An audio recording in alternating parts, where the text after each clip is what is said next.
Šis įrašas moterims, kurios pirkdamos drabužį internetu dvejoja, ar drabužis tikrai jai tiks.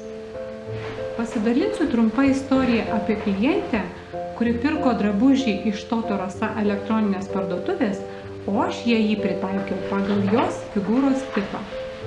Kostiumėlį pavadinau alyvis, nes jis yra šviesiai alyvinės spalvos, šiek tiek su žvilgesiu, tai tarsi naujos kartos audinys, primenantis šiuolaikinį modernumą. Telefonu padėjau klientei nusistatyti jos dydį pagal Toto Rasa dydžių lentelę. Tačiau vien tik tinkamai nustatyto dydžio klientei gali nepakakti, kad drabužis jai tobulai tiktų. Todėl padėjau jai nustatyti papildomus matus, tokius kaip krūtinės aukštis, tarpas tarp krūtinės centrų, palaidinės ilgis iš nugaros ir tikslus kelnių ilgis.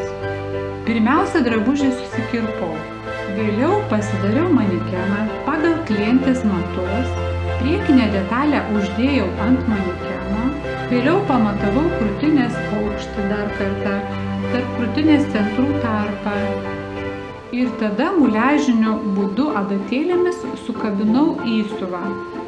Uždėjusi nugarinę dalį, įvertinau klubų apimtį ir tada palaidinę pradėjau siūti.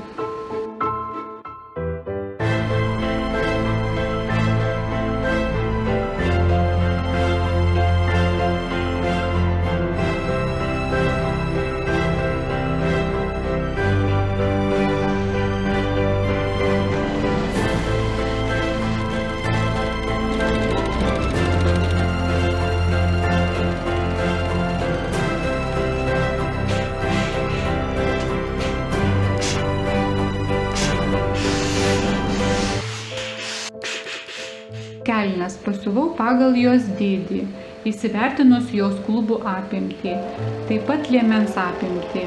Į kelnes įveriu gumą pagal klientės juosmens apimtį, o kelnių ilgį taip pat palenkiu būtent pagal klientės kojų ilgį.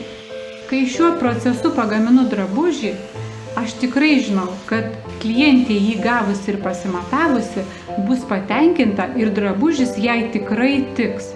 Ir nereikės jai vargti su grąžinimais, nešti pas papildomas siuvėjas, tarkim patrumpinti kelnių ilgį.